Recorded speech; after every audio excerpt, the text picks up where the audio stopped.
I know you know that Whoopi also wrote a memoir about her mother and brother who both passed away suddenly. And the big similarity between your stories is that your siblings were your best friends. And Kelsey, you call Karen the love of your life.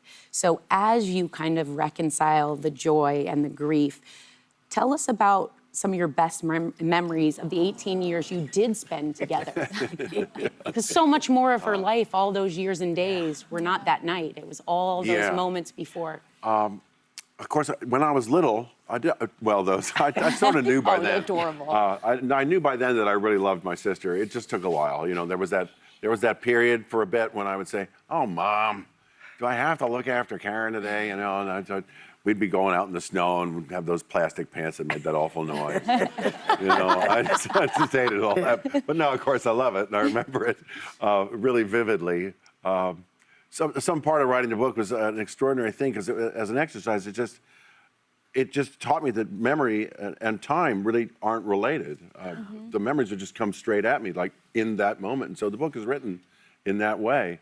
But in terms of Karen's, you know, we mourned my grandfather together. We were raised by my granddad, and he was the most extraordinary guy. And we had the blessing of a decade with him, you know. And then when Karen was 10 and when I was 12, well, no, she was 11 by then. But when I was 12, Gordon died suddenly, and that was awful. We'd moved to Florida. Suddenly, he was dead in a week, and we were going to just have the best time together.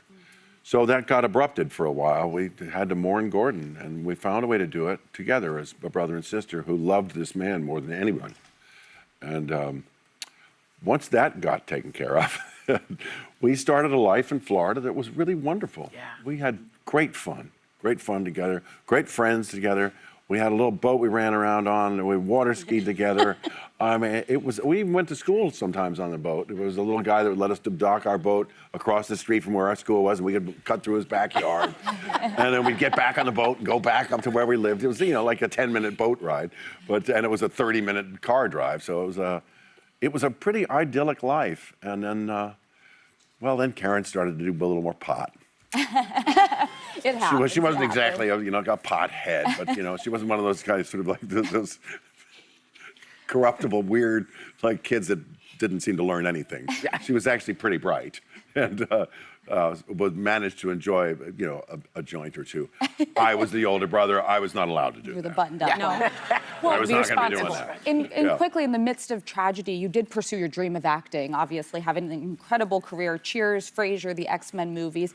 You've actually said that you feel more yourself when you have the mask on when you're acting at times. Yeah. Tell us about that. Right, this is interesting. The gals backstage mentioned that you thought this too, resonated with you.